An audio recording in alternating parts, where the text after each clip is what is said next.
Welcome to my first Fabulous Impact video newsletter.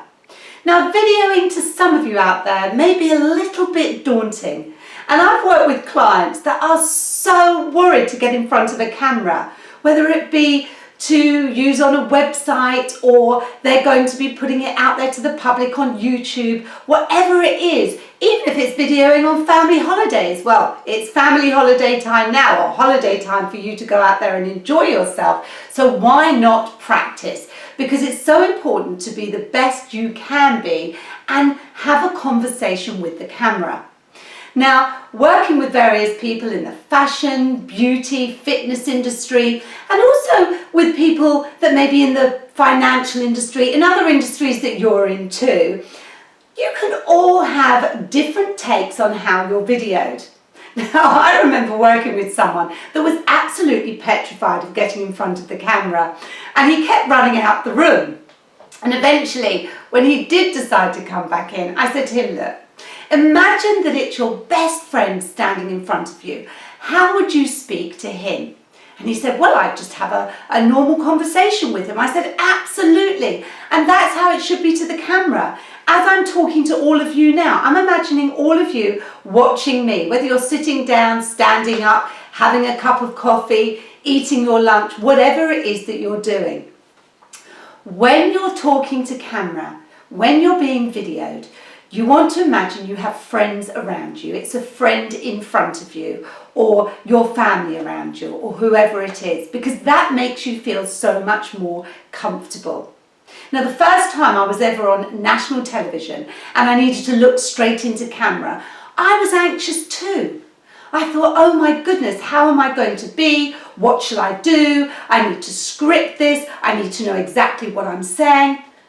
But in actual fact, you can plan what you're going to say, but you don't need to actually say it word for word, because then that's not going to come out as normal. It's not going to be a flow. It's not going to build rapport with the people that are listening to you on the other side. Exactly the same as when you're having a conversation with somebody.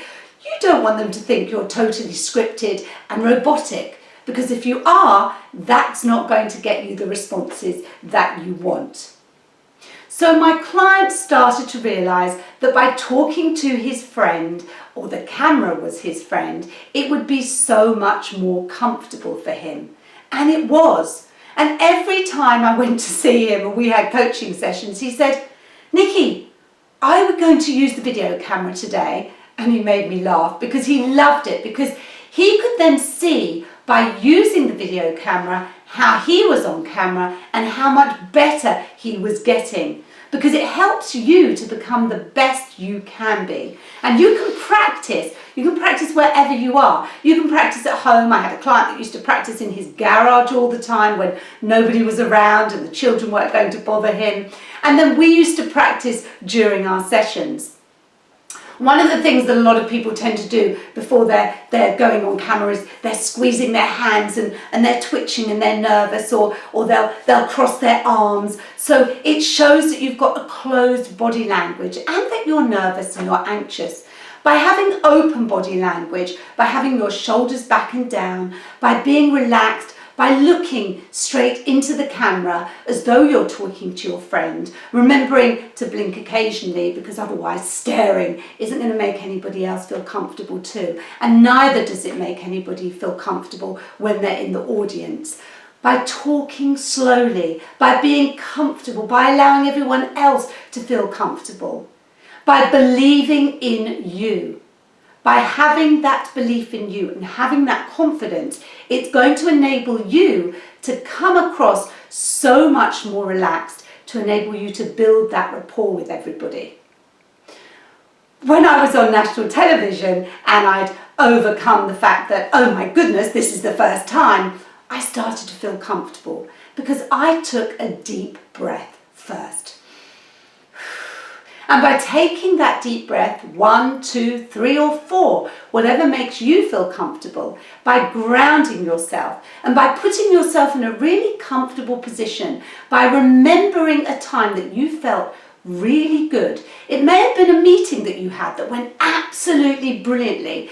It may have been a stage appearance that you made. You may have been giving a presentation in a training session or at a conference delivering a talk. Whatever it was that made you feel absolutely fantastic, step into that time. Remember when you were there. These are some of the techniques that I like to use when I'm coaching, working with my clients on their presentation skills for presentation training.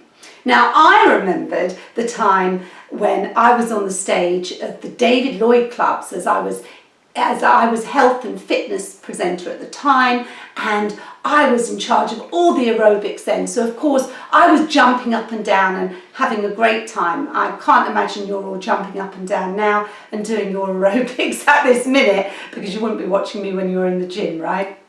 But I was imagining the time that I was on that stage and there were loads of people in front of me. In fact, there were 1,000 people out there and they were all jumping around and doing their star jumps and really feeling that burn. Just like you are now listening to this, because I know you can't wait to get your video camera out and start practicing yourself. So step into a time that made you feel really good about you. Remember that time, be you. Because being you is so important. Somebody said to me recently, another client that I was coaching, she was so surprised that when she was slightly overboard and having fun and enjoying how she was talking into the camera, she couldn't believe how good it sounded and how natural she came across.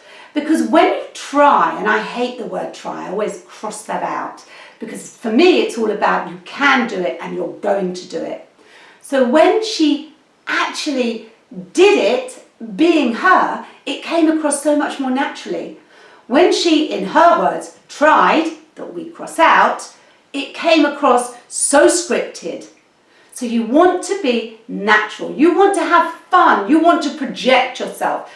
Projecting yourself in the right place rather than talking from your throat, talking from here and your diaphragm, working from your chest, working from your diaphragm, breathing as you talk so you can project your voice rather than talking up here, as I just mentioned. Doesn't work. Really be grounded. Really talk from your heart. Be you.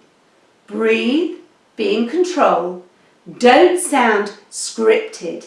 Enjoy what you're saying. Plan and prepare and practice. And now, if you're on your holidays, this is a great opportunity to practice, because you don't have to practice just in business. You don't have to practice standing there in the boardroom or on a stage or talking with your colleagues. You can practice with your friends and family. Get them to film you. Enjoy it, have fun, and happy holidays, everybody.